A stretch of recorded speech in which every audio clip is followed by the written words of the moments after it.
and the government of Bhutan both tries to map the gross domestic happiness.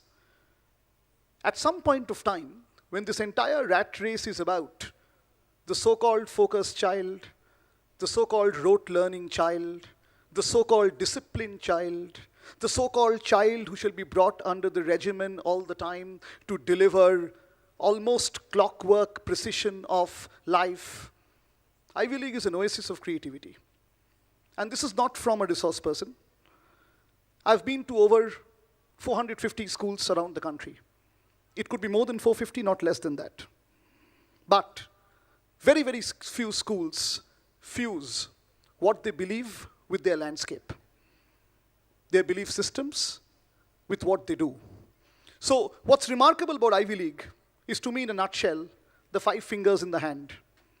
1, the primary business and the non-negotiable business is, of course, learning in a syllabus format. But there comes 2. In that learning, how do you learn? I think a lot of learning in Ivy League happens because there is a percentage of exploration inside the percentage of rote learning, and the former is much more than the latter. 3rd, a student is allowed to express himself, express in more ways than one. I was counting from the different brochures of the Literature Festival, Bomadale Fest, Ileana dancing in the beautiful amphitheater outside, and the guests who've come to the school, almost more than 47 professionals of different kind of art forms have been visiting the school in one calendar year, and that's a fairly large number. And you can hold that up to best practices across the schools in the country, and would just ask yourself, is this bridge being built by all and sundry? No, that makes it special. 4, the play that we are doing is complex. But the play that we are doing is also because Ivy League gives a professional touring theater director the space to explore the mind of a child. So if the rehearsal is a 95% paradigm, then 90% has been discussion, 5% has been rehearsal. Gone are the days when you make a play, practice it for 21 days in a row in clockwork precision to get the entry and exit right, and there is a soulless way of mimicking Bollywood or local cinema. Ivy League doesn't set that parameter, and I'm honored that each year they've allowed to push the envelope further. 5th and the last, if you're a student of Ivy League, what do you take back? If you're a parent of Ivy League, what do you take back? I think you take back 2 things. 1, there aren't any fixed doors and fixed windows. Any professional can put a hand in their heart and say, is my profession my passion? Not easy.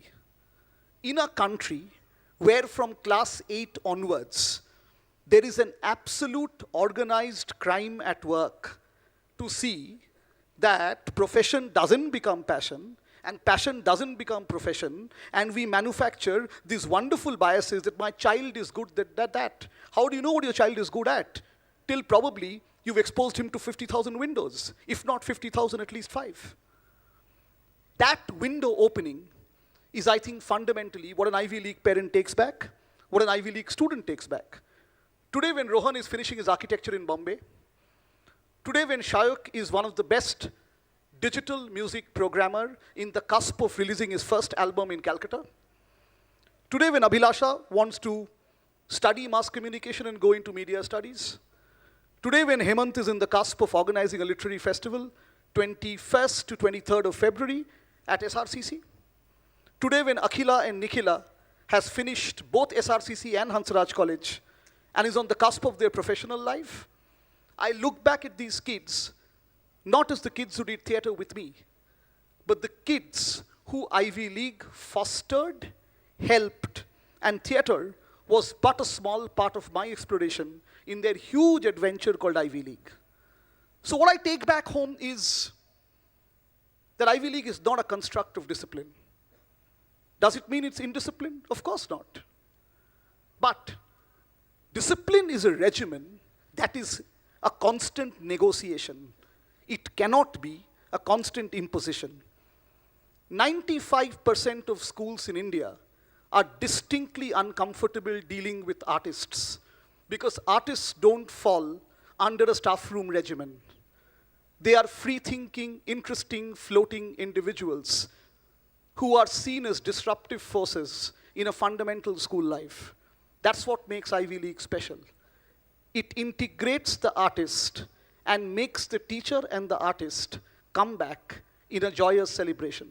So when a child sees in a crimson camp somebody painting, or sees Ileana dancing, or sees Madhu doing a mime workshop, or Deepa doing a storytelling workshop, people who are my friends, and many others, then what he takes back is not mime and storytelling, because that can't be taught in one day.